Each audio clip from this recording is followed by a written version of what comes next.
Nerazzurri fans from all over the world, welcome to the Interglobe for the pre-match of Manchester City-Inter, the final of the Champions League 2022-2023. It's incredible, but we're getting there. Before diving into the video, I would love it if you could please punch the like button, subscribe, leave a comment. These are all free actions that you can take, but they're so meaningful to me. They fill my heart with gladness and they take away all my sadness, like Rod Stewart would say. So please subscribe, punch the like button and leave a comment. Thank you so much. Is David doomed? What do I mean by this?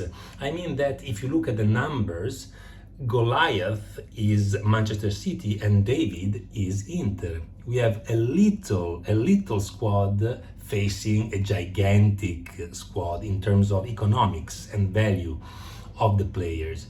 So, in theory, there's not going to be battle. It's going to be an easy win.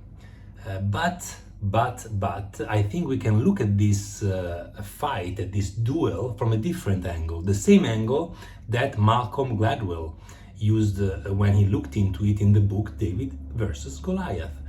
So what's the point here? How can David beat Goliath?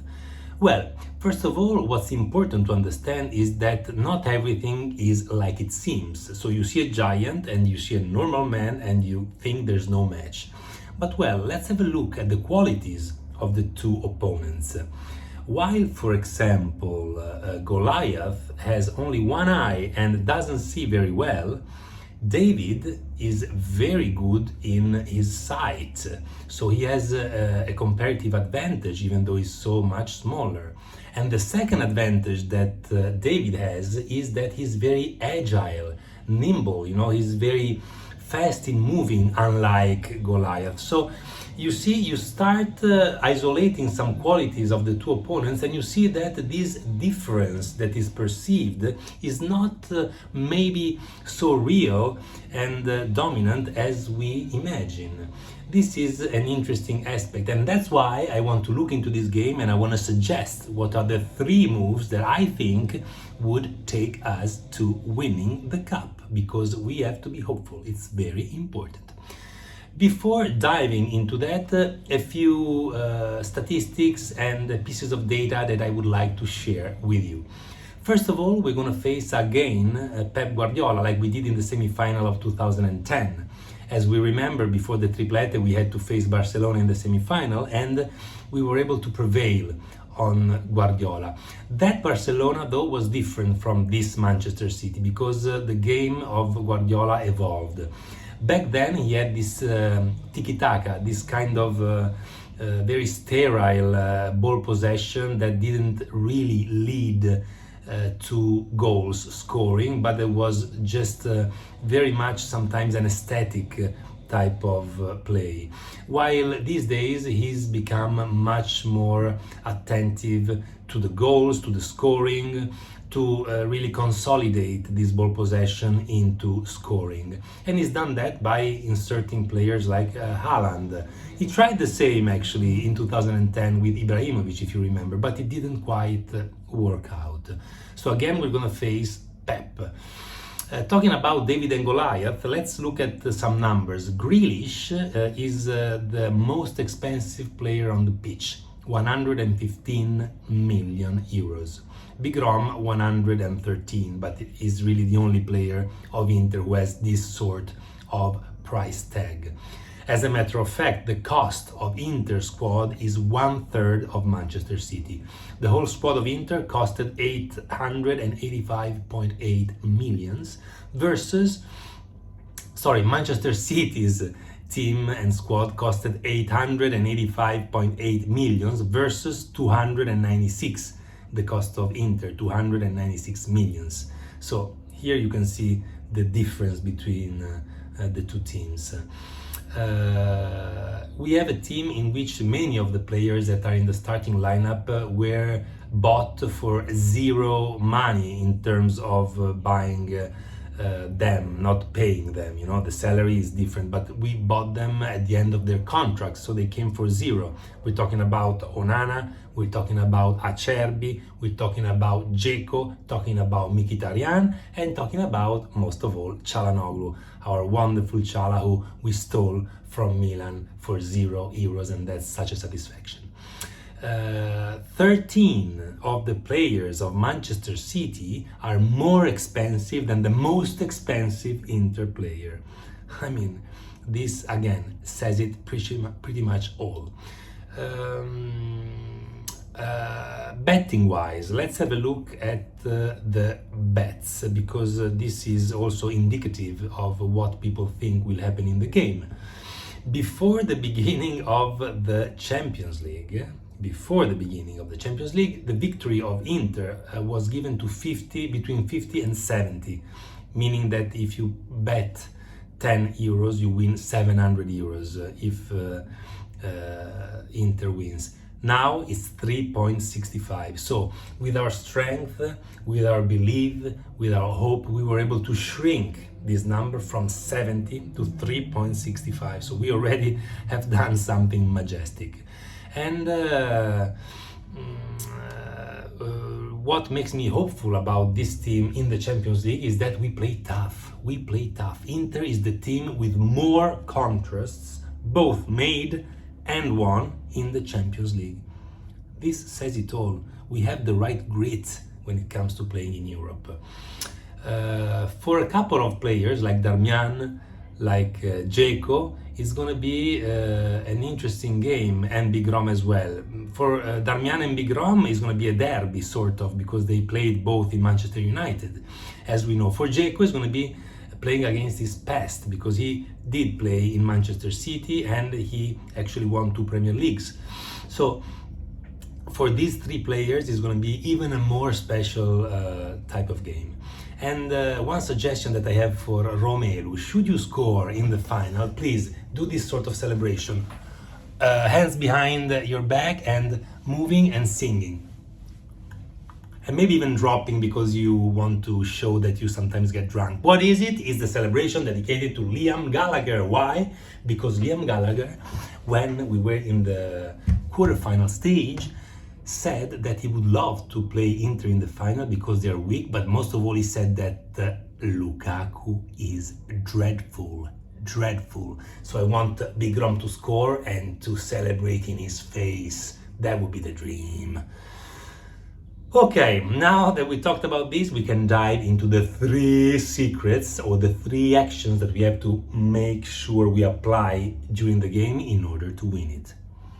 Of course, it's going to be very tough.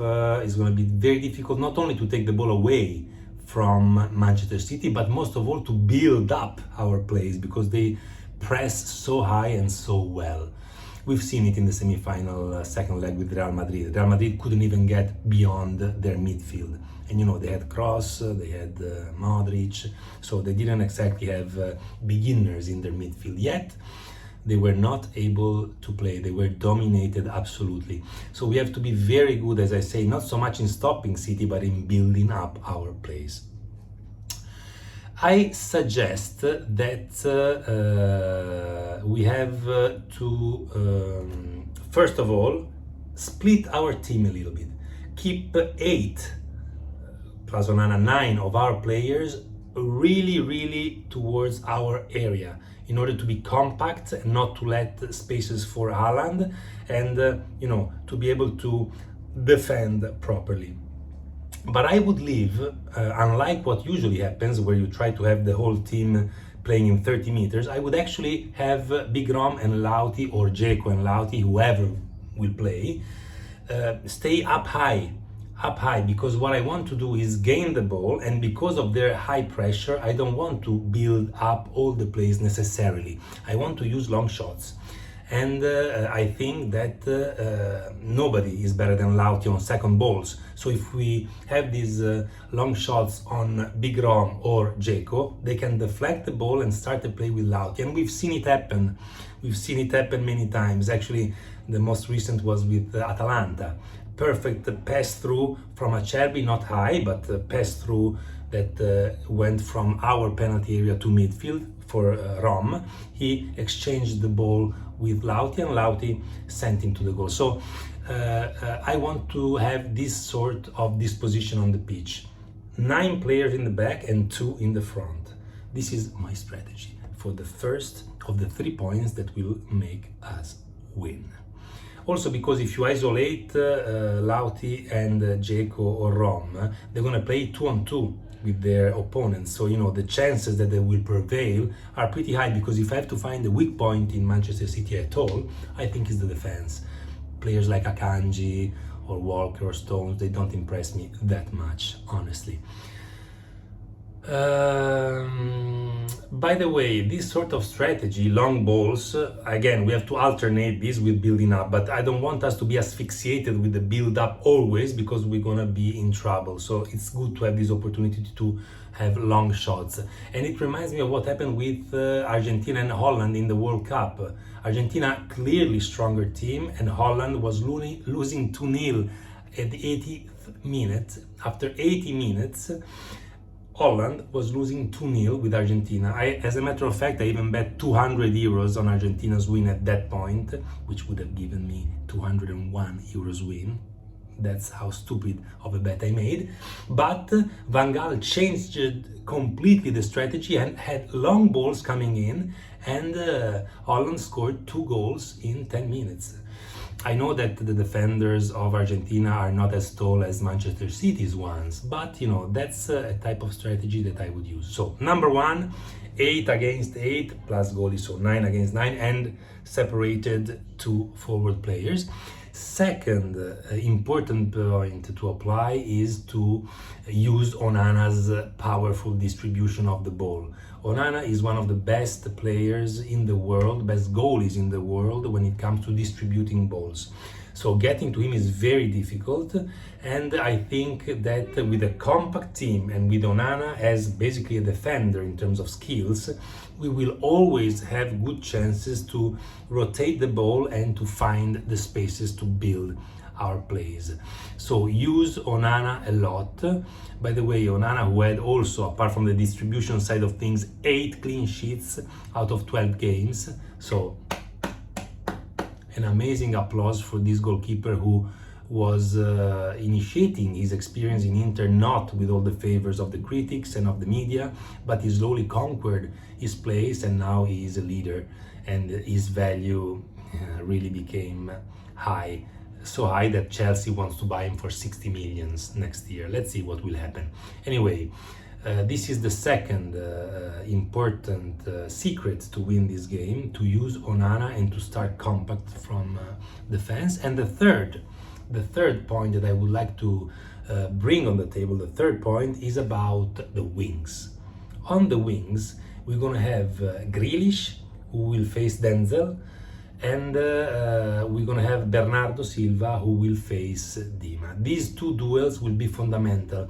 What will be fundamental is the positioning of these players. If we let Grealish and Bernardo Silva own our territory on the wings, then we really are doomed, because, you know, there's not going to be any way out. We have to be great in keeping both Di Marco and Dumfries up high, because especially Grealish is not used to defending, so he can be hurt by Denzel.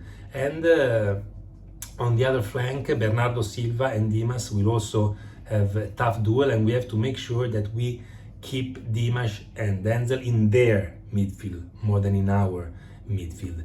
I'm happy that Di Marco, who is always looked at as a player who is not exactly physically powerful, will face Bernardo Silva, who is 2 centimeters shorter than him. This is not the rule. Usually wings are higher, taller than Di Marco, but in this case no. So I'm really happy to see how this duel will go, and I'm hopeful that Di Marco will win it.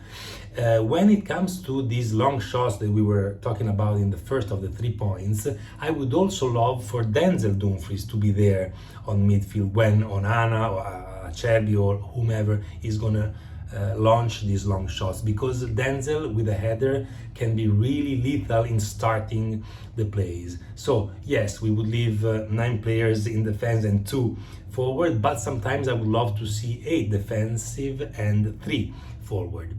And I think if we apply this, we have good chances to win. Of course, City has to be not in their best day and we have to be in a perfect day. But if we separate the team into two chunks, one chunk of 9 people and one of 2, so we have the second balls on the log shots.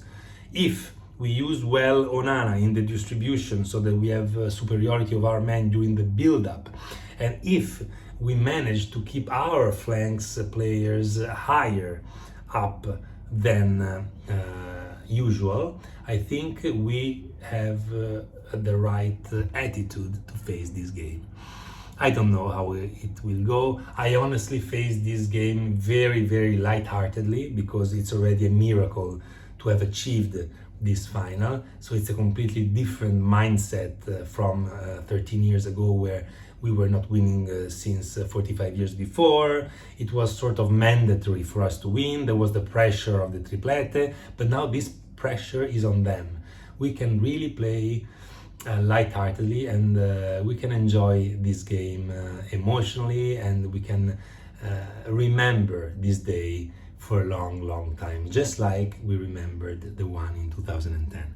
That's all for today's video. Thank you so much for watching. If you enjoyed it, please punch the like button, subscribe, and leave a comment to tell me how to make these videos better.